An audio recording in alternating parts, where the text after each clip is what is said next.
മാതാപിതാ ഗുരു ദൈവമെന്നാണല്ലോ. അതായത് മാതാപിതാക്കളോളം ബഹുമാനിക്കപ്പെടേണ്ടവരാണ് അധ്യാപകരും.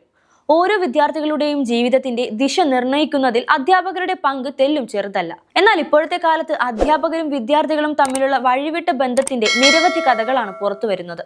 ആ ലിസ്റ്റിലേക്ക് ഒരെണ്ണം കൂടി എത്തിയിരിക്കുകയാണ്. കാലിഫോർണിയയിൽ നിന്നും 35-കാരിയായ ജാക്വലിൻ മാ എന്ന അധ്യാപികയുടെ വാർത്തയാണത്. 2022 കാലിഫോർണിയയിൽ Santiago county teacher of the year award നൽകി ആദരിച്ച വ്യക്തിയാണ് ജാക്വലിൻ മാ. അവാർഡ് ലഭിച്ച വെറും 7 മാസം കഴിഞ്ഞ് പുറത്തു വരുന്ന വാർത്ത കൗമാരക്കാരായ സ്വന്തം വിദ്യാർത്ഥികളെ അവർ ലൈംഗികമായി പീഡിപ്പിച്ചു എന്നാണ്. കേസിൽ ജാക്വലിൻ മായെ പോലീസ് അറസ്റ്റ് ചെയ്തു. 11ഉം 12ഉം വയസ്സുള്ള കൗമാരക്കാരായ വിദ്യാർത്ഥികളുമായി ടീച്ചർക്ക് ലൈംഗിക ബന്ധം ഉണ്ടായിരുന്നതായാണ് ഡെയിലി സ്റ്റാർ റിപ്പോർട്ട് ചെയ്തത്.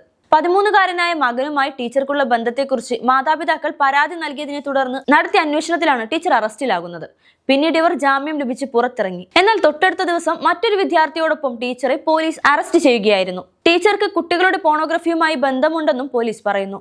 തന്റെ വിദ്യാർത്ഥികളെ സ്വന്തം ആവശ്യങ്ങൾക്കായി ഉപയോഗിക്കാൻ ജാക്വലിൻ തന്റെ പദവി ദുരുപയോഗം ചെയ്തെന്ന് കോടതി കണ്ടെത്തി. കുറ്റം സംബന്ധിച്ച് ജാക്വലിൻ കോടതി തന്റെ വിധി പറയവേ കരയുകയായിരുന്നുവെന്നും റിപ്പോർട്ടുകൾ പറയുന്നു. 35-കാരിയായ അധ്യാപികയ്ക്ക് 30 വർഷത്തേക്കാണ് കോടതി തടവിന് വിധിച്ചത്. ഈ കേസിന് വളരെ പ്രാധാന്യം നൽകുന്നെന്നും അത് അവർക്ക് അവാർഡ് ലഭിച്ചതുകൊണ്ടല്ല, മറിച്ച് അവർ സമൂഹത്തിൽ ആരായിരുന്നു എന്നതുകൊണ്ടാണെന്നും deputy district attorney Drew Hart കേസിനെ കുറിച്ച് മാധ്യമങ്ങളോട് പറഞ്ഞു.